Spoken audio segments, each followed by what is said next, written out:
Eu queria que você falasse um pouquinho sobre física quântica, pelo menos assim, para quem não sabe o que é, entender, porque é maravilhoso física quântica. Em 10 minutos? Não, eu sei que... resumidamente, a ideia. Então vamos lá. O que física quântica é? É uma área da física, né? É a área da física que cuida das questões subatômicas, das partículas, né? Da matéria. E o que a física quântica diz? Ela diz que quem cria a realidade não é a realidade, muito menos a matéria. É o observador, é quem observa. E nós temos a possibilidade de alterar a realidade, inclusive a própria matéria.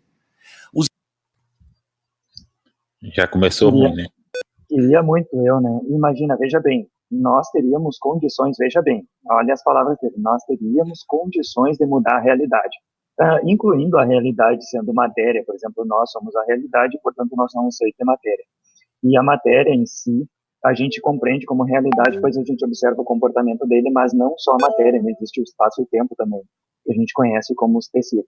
Mas então, assim, necessariamente, a física quântica não diz que a gente muda a realidade, que ela é mudada com o observador. Nesse pressuposto, seria algo assim, tá? No pressuposto que ele disse. Seria o pressuposto que se nenhum de nós aqui na Terra estivesse olhando para a Lua, não necessariamente ela estaria lá, ou algo do tipo, ou seja, a realidade se criaria ou estaria ali quando tu estivesse olhando, mas a gente sabe que isso não é um fato, né? A gente não consegue transmutar a realidade, que é essa a proposta dele, ou seja, o observador não muda a realidade. Por exemplo, se nós pegar um copo d'água, um copo de um determinado composto, a gente pode ficar olhando para ele o tempo que quiser. Coloca ele numa análise de cromatografia líquida de alta eficiência, ou coloca numa análise de absorção de UV-Vis, de ultravioleta visível, que a gente vai observar que, na verdade, a gente nunca mudou nenhum dos componentes dali, por mais tempo que nós ficamos olhando. E, portanto, o observador não altera a realidade. E esta é a má interpretação do fenômeno de dupla fenda.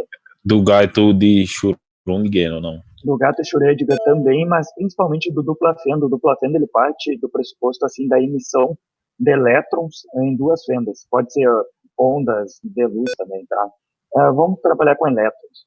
A emissão de elétrons em duas fendas. Então, ocorre assim, ó.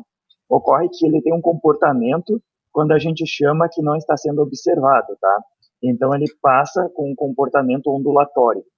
Então, a gente percebe que os elétrons se comportam de forma ondulatória quando não tem ninguém observando. Mas veja bem a palavra ninguém observando, que eu já vou explicar o que é, tá? E aí, quando a gente coloca o observador ali, as partículas se comportam com um perfil de partículas. Então, a gente observa que, na verdade, os elétrons mudaram o comportamento devido ao observador. Só que o observador não é nossos olhinhos, tá? O observador, na não verdade, é uma pessoa, né?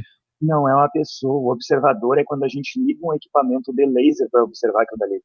A gente faz uma emissão de ondas para observar as ondas, entendeu? Aí, quando essas ondas que nós emitimos para observar o experimento, elas interferem no experimento, elas colapsam com as outras ondas que nós estamos observando.